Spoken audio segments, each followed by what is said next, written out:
গতকালকে অর্থাৎ 12ই ফেব্রুয়ারি জাতীয় নির্বাচন ছিল। দিনাজপুর 6-এর সকল পর্যায়ের ভোটাররা যে স্বতঃস্ফূর্তভাবে এবং উৎসবমুখর পরিবেশে ভোট তাদের যে অধিকার সেটা প্রয়োগ করার সুযোগ পেয়েছে দীর্ঘ 18 বছর পরে। সেজন্য আমি মহান রব্বুল আলামিনের শুকরিয়া আদায় করি। নির্বাচন কমিশন সহ সংশ্লিষ্ট যারা দায়িত্বপ্রাপ্ত ছিলেন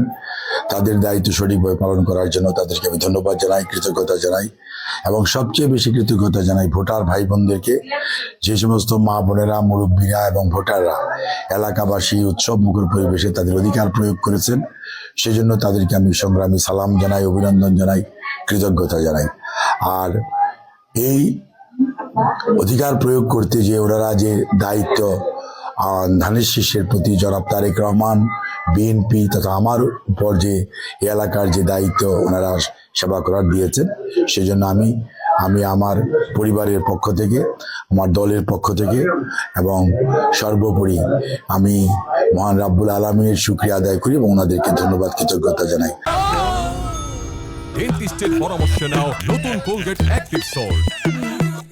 শ্রদ্ধার সঙ্গে স্মরণ করি বাংলাদেশ জাতীয়তাবাদী দলের চেয়ারম্যান,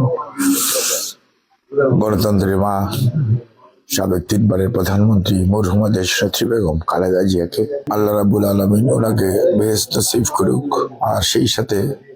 শ্রদ্ধার সঙ্গে স্মরণ করি আমাদের দলের বর্তমান চেয়ারম্যান জনাব তারেক রহমান সহ জিয়া পরিবারের সকল সদস্য এবং আন্দোলন সংগ্রাম করতে যে 18 বৎসরে শহীদ হয়েছে শত শত ভাই বোনেরা, শত শত আমাদের সহকর্মীরা এবং গুম হয়েছে আমাদের প্রায় 800-র অধিক নেতাকর্মী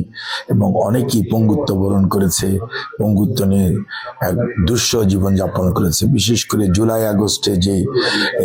অকথ্য নির্যাতন এবং যে পাখির মতো গুলি করে মানুষকে শহীদ করা হয়েছে, ছাত্র জনতা তথা রাজনৈতিক নেতা কর্মী সহ সর্বস্তরের জনগণের গণ আন্দোলনে স্বৈরাচারের শেষ মুহূর্তে যে দৃশ্য বাংলাদেশের মানুষ দেখেছে, আল্লাহর কাছে দোয়া করি এই দৃশ্য যেন বাংলাদেশ আর কোনোদিন পুনরাবৃত্তি না হয়। স্বৈরাচারী হওয়ার কোনো দুঃসাহস যাতে কোন ভবিষ্যতে কোনো ধরনের কোনো দেশের সেবা করতে এসে কর্তৃত্ববাদী সরকার যেন কেউ না হয়ে ওঠে, সেই সমস্ত শহীদদেরকে শ্রদ্ধা জানাই এবং তাদের ত্যাগের যদি আজকে তাদের যে ত্যাগ, তাদের যে দায়িত্ববোধ এবং তাদের যে দেশপ্রেম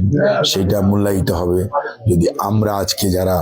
দায়িত্বপ্রাপ্ত হয়েছে জনগণ কর্তৃক গণতন্ত্রকে পুনঃপ্রতিষ্ঠিত করার জন্য, প্রতিটি প্রতিষ্ঠানকে পুনর্গঠন করার জন্য, দেশের সত্যিকার অর্থে কর্তৃত্ববাদিতা থেকে দেশকে সত্যিকার অর্থে তার যে নিজস্ব সাংবিধানিক যে কাঠামো এটার মধ্যে পরিচালনা করার যে দায়িত্ব দিয়েছে, সেটি আমরা সবাই ঐক্যবদ্ধভাবে ইনশাআল্লাহ যদি পালন করতে পারি, তাহলেই গুম, খুন, শহীদ এবং পঙ্গুত্ব বরণকারী সেই সমস্ত মানুষগুলোর আত্মা শান্তি পাবে। আল্লাহ রাব্বুল আলামিন আমাদের সবাইকে যাতে সেই তৌফিক দেয় এবং সর্বোপরি আমি দেশের মানুষের প্রতি এবং দেশের সকল শ্রেণী পেশার মানুষকে শ্রদ্ধা জানাই, কৃতজ্ঞতা জানাই। এই সবাই মিলে এই নির্বাচনটাকে উৎসব মুখর পরিবেশে বিশেষ করে দিনাজপুর 6-এ বাস্তবায়িত করেছে এবং বাংলাদেশ জাতীয়তাবাদী দলের চেয়ারম্যান জনাব তারেক রহমানের নেতৃত্বে ইনশাআল্লাহ বাংলাদেশ জাতীয়তাবাদী দল 31 দফার আলোকে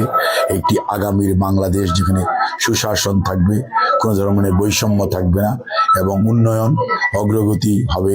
বৈষম্যহীনভাবে এবং বেকার যুবক অথবা আজকের যে জেনারেশন জেড তারা আগামীতে একটি সুন্দর ভবিষ্যতের স্বপ্ন দেখবে, বাংলাদেশ এগিয়ে যাবে তার নিজস্ব পথে অর্থাৎ উন্নয়ন, অগ্রগতি এবং শুধুই মাত্র সামনের দিকে এগিয়ে চলার যে পথ অর্থাৎ ভবিষ্যৎমুখী বাংলাদেশ তারেক রহমানের নেতৃত্বে ইনশাআল্লাহ একটি দিক পাবে, যেটির মাধ্যমে পৃথিবীর মানচিত্রে একটি সম্মানিত জাতি হিসাবে, দেশ হিসাবে এবং সুশাসনের দেশ হিসাবে বাংলাদেশ পুনঃপ্রতিষ্ঠিত হবে।